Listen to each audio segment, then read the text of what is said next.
Hello everybody, it's your friendly digital technology librarian, Christy here. We've reached another Friday, so of course I have another Film Rec Friday ready for everybody out there. So I know I usually talk about all of the incredible movies that are available on our video streaming services, but I think I've been a little bit remiss, especially considering how many incredible and really well-known and loved series are available on our streaming services as well. So today I've decided that I'm going to forego my cinematic shares and just focus on TV series instead. In particular, I want to talk about all of the really, really phenomenal AMC titles that are available on our Hoopla service. Now, just like always, all of these recommendations are available to you entirely for free with the use of your Milan-Berlin library card. So without any further ado, let's get to the recs. Okay, as mentioned, all of today's recs are available to you via the Hoopla service, and the first one I want to talk about is 2023's The Walking Dead: Dead City. Now, you won't notice the original series on Hoopla. It does not happen to be there, but this particular spinoff is. And what's really exciting about this spinoff is that it's one that just aired and it was hugely, hugely anticipated.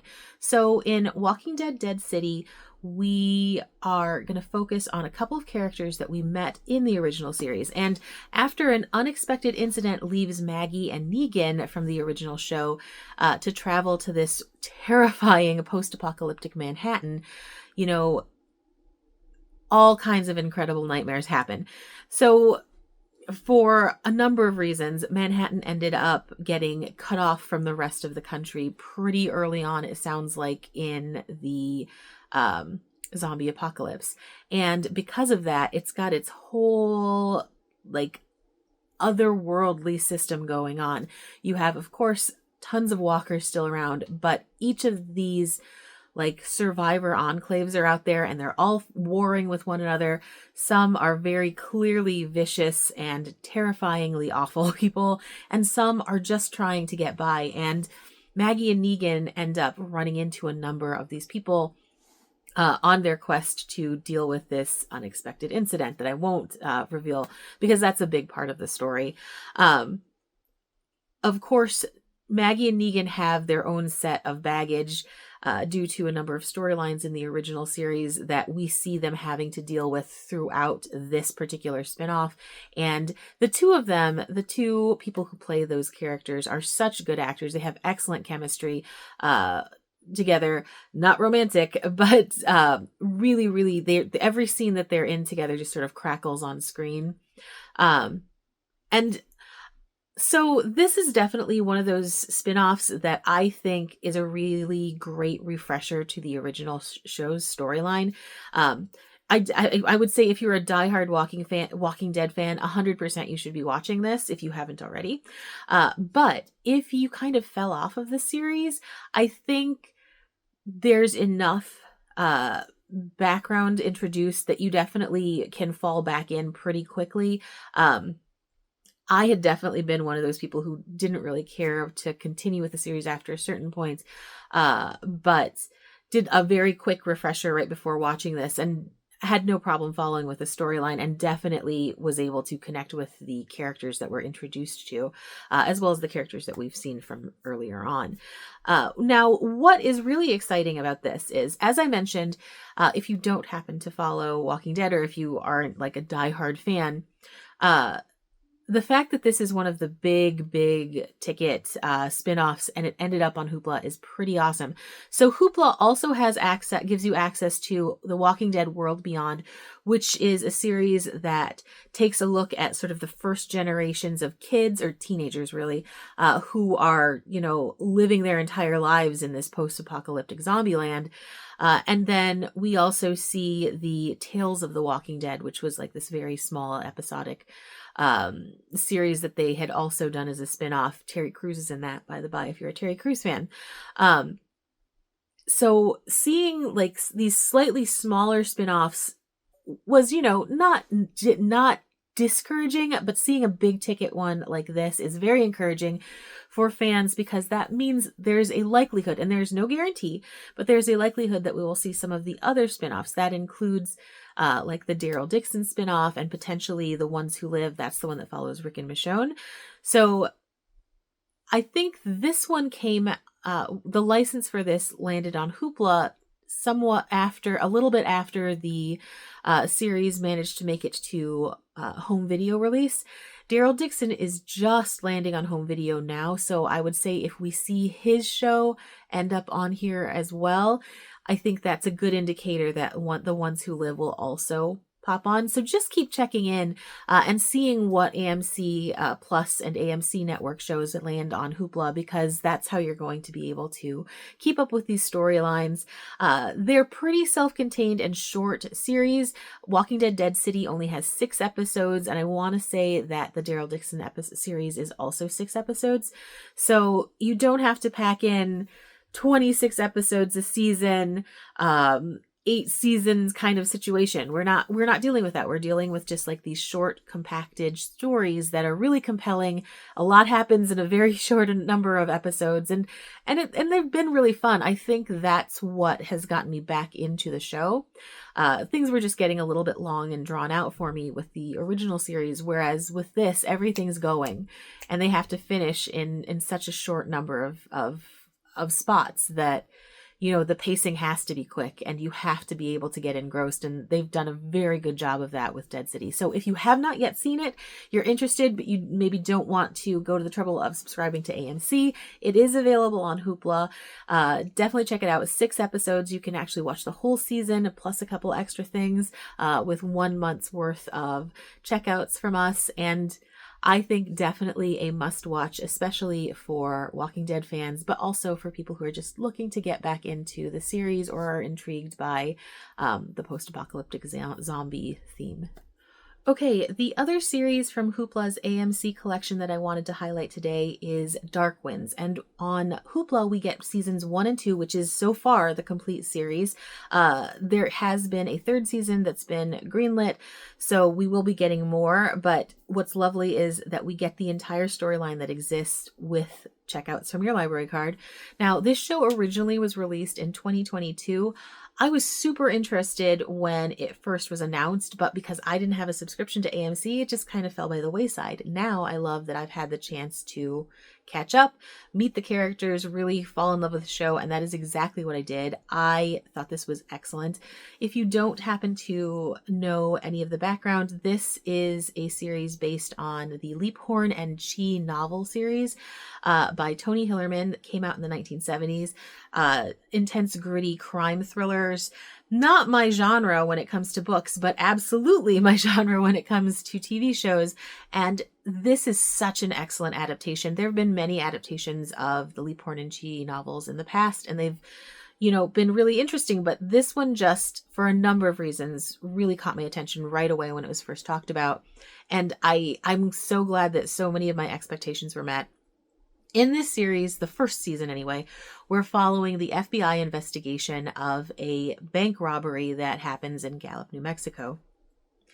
It is tense. It is intense. It has this really atmospheric vibe, man. Like, when I talk about tension in these kinds of shows, it just ramps up. And what's amazing about this first season, from the very first scene, it just grabs you. Like, the action happens and it's just an explosion of stuff going on right away. Like, there's no breathing room. And it's a little bit rare to find that. Like, there's no exposition at the beginning. It's just the scene of the crime. And then we fall more into that sort of atmospheric tension that happens. So you've got this really kinetic energy that just is, and it's just caught, and you feel that that tension and that tightness for the entirety of the series because of that. It's just an exercise in pacing, and I was really, really pleased with how they drew that out. You have some really quiet moments where you're just sort of interacting with these characters, and then you'll have these pockets of intensity that just explode on screen. And it was just very well done. So the officers investigating are Lieutenant Joe Leaphorn, who's been at the job for a very long time, and his brand new deputy Jim Chi, who has some interesting storyline backstory going on that will be revealed. I don't want to give anything away, but their relationship on screen is really the bread and butter of this show. They have exceptional chemistry. They just vibe well together, and the dialogue is very, very snappy when they're working off of one another. And they're both phenomenal actors. That's the other thing. Like, all of the acting was really well done. It definitely leans into this sort of atmospheric tone that we've got, and not everyone is really good at playing in those kinds of stories. And I just really thought it was fantastic. So the other element, besides the acting and the storyline, that I really liked is the whole thought process that went into putting this series together. Now, Dark Winds was created by an artist named Garland Rowland, who himself happens to be of Native American descent. He is part of the Chickasaw Nation, and he really wanted to work on a project that introduced the Native American community to the mass audience with Native American protagonists and with a production team that was really heavily invested in Native American talent as well. And he was able to succeed in that. His entire writing room is Native American, and that's such a huge deal. Like, stories of people of color that come from a people of color, it should be more common than it is, but you oftentimes will get introduced to these other communities through a white lens, which isn't a bad thing, but to have the authentic voice is a huge deal to people of color. And so being able to put together a project like this was really impressive to me. When this show, the first season, did receive some criticism from one of the Navajo publications, the Navajo Times, the team that was behind Dark Winds didn't get defensive. They immediately course corrected. They apologized for, any mistakes or errors that had been made. They decided to put together a team of assistants that would include a Navajo cultural advisor. Though it does seem a little bit odd to me that they hadn't thought to do that from the beginning, especially the intention about the show from the get-go, but hindsight, right? In any case, I believe that the second season was better received as far as authentic Navajo voice goes. And, when you have a team that consists of so many creatives with a particular viewpoint, and then you have Chris Eyre, who has been such a huge voice in Native American film from his early days with Smoke Signals, which is a phenomenal film. If you have not seen it, you absolutely have to.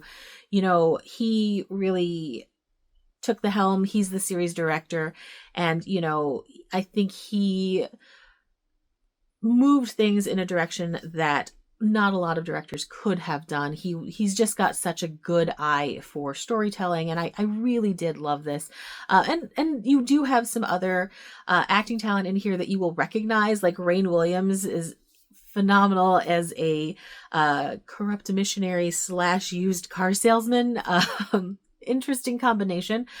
And it's just one of those shows that caught me more than I thought it would. I am definitely looking forward to the third season, enough so that I'm even considering potentially getting a temporary subscription to AMC just so I can watch the third season in real time rather than waiting. But I know that the likelihood is if I wait, it will pop up on Hoopla, so that's always a bonus.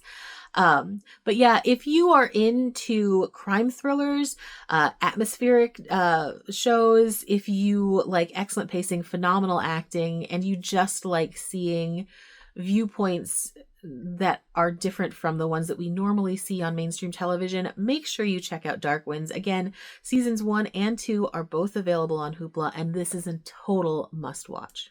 Okay, if the two series that I highlighted today don't really catch your attention, don't worry. There are so many other AMC series available on Hoopla. You will find one that you're interested in. Just a quick rundown. The new Interview with a Vampire TV series is on there, the one that has Jacob Anderson from Game of Thrones fame. You've got the science fiction series Moonhaven with Dominic Monaghan. You've got Mayfair Witches, the Nosferatu adaptation from the Joe Hill novel with Zachary Quinto is on there. La Fortuna, if you're a Stanley Tucci fan, Kin with Charlie Cox of Daredevil, and then there are also a number of anime series on there, things like Monthly Girls Nozaki-kun, Tamako Market, Flying Witch, so many others. They've put together a really, really great collection of AMC and AMC Plus titles on there. Make sure that you check them out. You do get 10 checkouts, and each episode is a checkout, so it might take a little bit of time to make your way through, but definitely worth it. And it'll give you at least a glimpse of these series that you might not otherwise get a chance to watch. So it's worth it, even if it's just to get a sampling. In any case, if you have any recommendations that you have found of these AMC series on Hoopla, make sure you make those below. If you just want to talk about the shows that we talked about today, always welcoming those kinds of opinions. If you have any recommendations for future themes that you'd like to see us cover, definitely share those. Always looking for help on that. As always, thank you so much for joining me today. And hopefully, I will see you next week. Bye-bye.